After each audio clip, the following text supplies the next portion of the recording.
I previously described how Wirecard faced the challenge of establishing a clear distinction between the bank and the group. Formal checks are not only the highest priority in the work of auditors, but also at Bafin. In order to be able to check business data, one would have to go to the company for months and do on-site analysis. Formal exams are therefore the simplest exams that can be carried out. In my professional career, I experience again and again how supervisory authorities and auditors focus on these formal checks, overlook essential deficiencies in the management of the IT systems.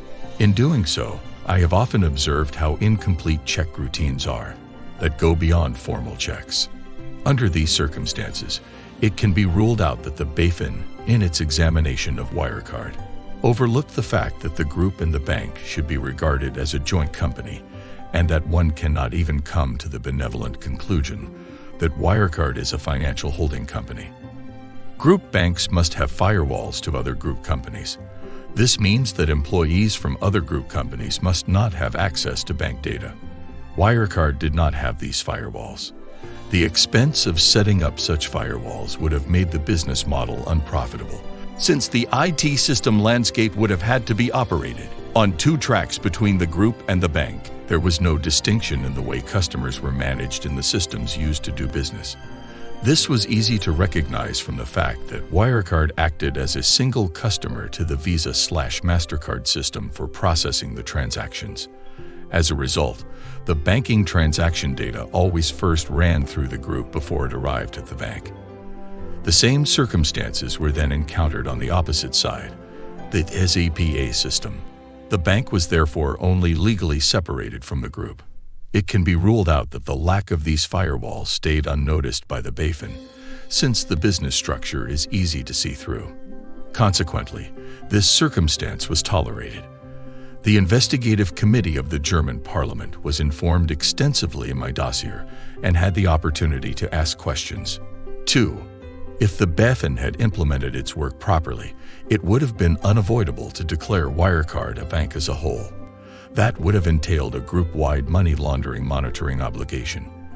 That was clear to anyone who looked closely at the circumstances. The Bafin should also have noticed that there was discrimination against customers within the group. If a customer became a bank customer as a result of a loan transaction, he naturally became a bank customer overall. This also means that his deposits have been transferred to the bank. In this way, you were protected against a default by the bank or the group via the Deposit Insurance Guarantee Scheme up to EUR 100,000. The deposits of the other customers were not deposit protected. I am not a lawyer, but I could imagine that this unequal treatment should not have been permissible.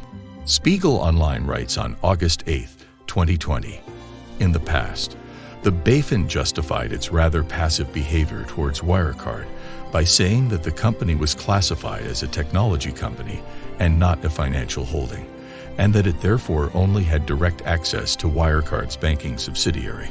This classification was supported by the Bundesbank and the European Banking Authority. There was a unanimous opinion that Wirecard was not a financial holding company, said Hufeld during a survey in the Finance Committee. However, since the events surrounding Wirecard had developed very dynamically, he later arranged for a new examination. Andrea Enria, head of the ECB's Bank Supervisory Authority, now contradicts. In a letter dated August 5 in reply to a request from EU parliamentarian Martin Scherdwan, Die Link, he explained that his authority played no role in assessing whether Wirecard should be classified as a financial holding. This decision lies solely at the national supervisory authorities, in this case, the Bafin. The Bafin tries to explain the matter. Hufeld's statements in the Finance Committee do not contradict Enria's letter, that the classification of whether a company is to be qualified as a financial holding company is the national supervisory responsibility of the Bafin and the Bundesbank. The reason: in the course of a decision to be supported by the ECB about a planned reorganization of Wirecard, the European supervisors implicitly supported the assessment that the company was not a financial holding company. In my dossier, I informed the investigative committee of the German parliament. 8. Conclusion: the failure of Wirecard is not the responsibility of the Bafin. Nevertheless, it could have been averted if the Bafin had fulfilled its official duties. In particular, the Bafin must be charged with the amount of the damage. As soon as doubts arise as to the proper management of a company subject to supervision, the Bafin is obliged to examine it, since otherwise good faith cannot be assumed. If Wirecard had intervened on time, the damage to the affected creditors could have been minimized. The earlier statements by those responsible at Bafin that they are not responsible for Wirecard age must be rejected. It is the task of the Bafin to declare itself responsible if a company provides financial services from which a supervisory obligation arises. The need for supervision of the group should have been apparent at the latest when the bank was supervised. This means that when Mr. Heufeld declared that he was not responsible for Wirecard, he referred to his own examination, in which he declared himself not responsible. That means Mr. Heufeld tried to sell the Bundestag Investigative Committee for fools. It is therefore obvious that the political pressure that led to Mr. Heufeld's resignation came from the Bundestag Investigative Committee. Declaring himself not responsible within the scope of his responsibilities is the biggest and most brazen mistake that Mr. Heufeld made at Wirecard. Bafin's criminal reporting of insider trading to its own employees was just a diversionary tactic.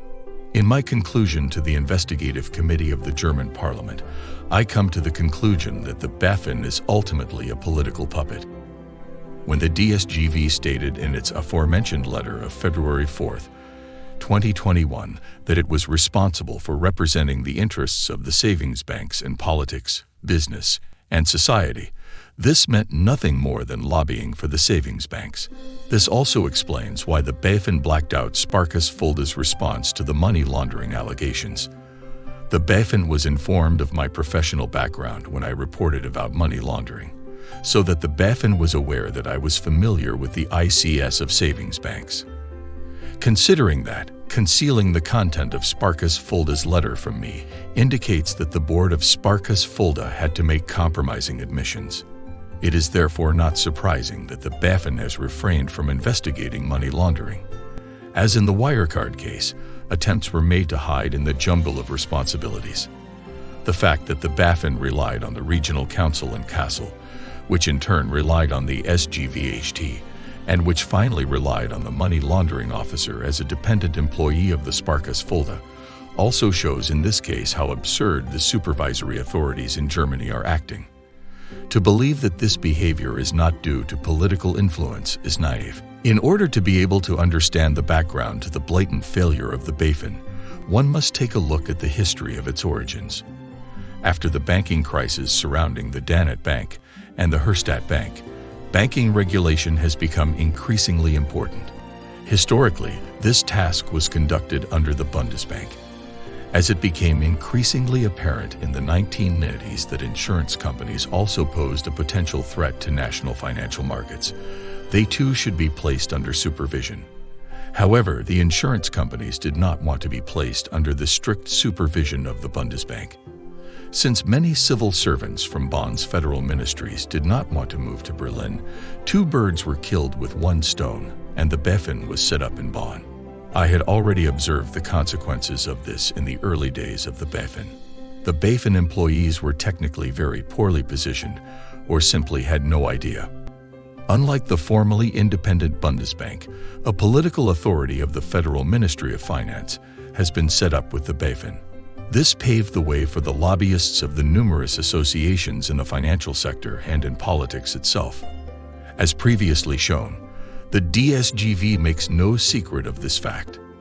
I was able to experience the effects of the Bafin's political obligation to follow instructions firsthand in 2019. Back then, I was working in an advisory capacity as head of regulatory reporting for a fintech company as part of the founding of a new bank. The goal of the company was to build an online retail bank following the business models of N26 and Revolut. Since Germany is considered overbanked, the Bafin has secretly announced that it is not particularly happy about the project. This circumstance is also obvious because such banks are attacking the core business of the savings banks. When applying for a banking license, Bafin came up with a particularly perfidious method to provoke the application to fail. In 2019, the legal text for calculating the NSFR ratio, net stable funding ratio, was already available in its final form. However, at that time, the final reporting template were not yet available to be able to calculate the quota correctly, so this is an insoluble problem.